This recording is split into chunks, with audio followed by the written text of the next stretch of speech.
Again, we are here in LTA campus and of course kasama natin ang nag-iisa, yan, Coach JC!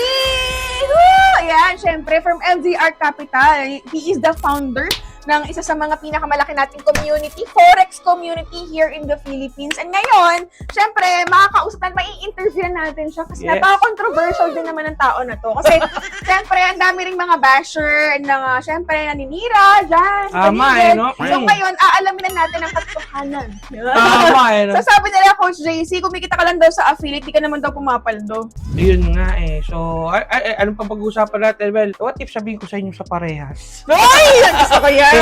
What if, magpakita tayo, Pero anyways, ang akin lang at the end of the day, mapa-affiliate man yan, at the end of the day, basta moral, legal, ethical, at wala kang tinatapakang ibang tao, at sa halip nakakatulong ka pa sa ibang tao, why not, diba? Kung kikita naman tayo ng pera at makatulong sa ibang tao, why not? Sino bang tatanggi doon? Why not choknat? Why not choknat, diba? So, of course, I want to take this opportunity as well to thank my mentor, of course, kasi always remember, walang JC ngayon kung hindi dahil sa taong to. Ang aking mentor lady, di ba? So, love na love ko to talaga.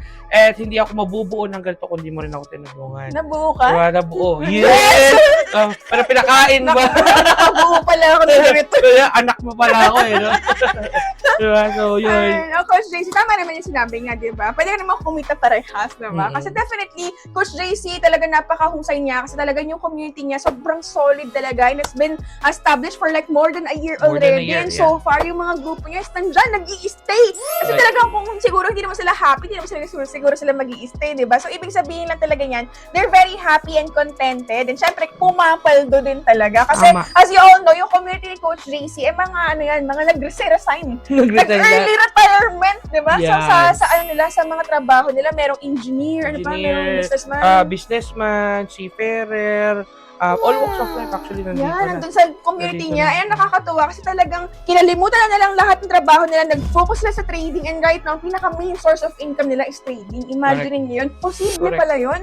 With LZR Capital, posible siya. Kaya yung nakakatuwa doon. And again, syempre, gusto natin na mas lumaki pa yung community natin ng LZR Capital and we will be having regular training, di ba? Dito sa LTA Campus. Wherein magtuturo kami kung paano kayo makakapasok sa financial market and at the same time, kung paano kakikita from affiliate marketing. Exactly. Diba? Kaya abangan nyo yan kapatid ha. So, this is once in a lifetime and cutting-edge technology na unang-una mo maririnig kapatid. So, excited kami with LTA, of course, with Coach Lady, and of course, with me. And shout out sa mga LZR Capital dyan. And of course, we're looking forward to see you. See you guys! Bye!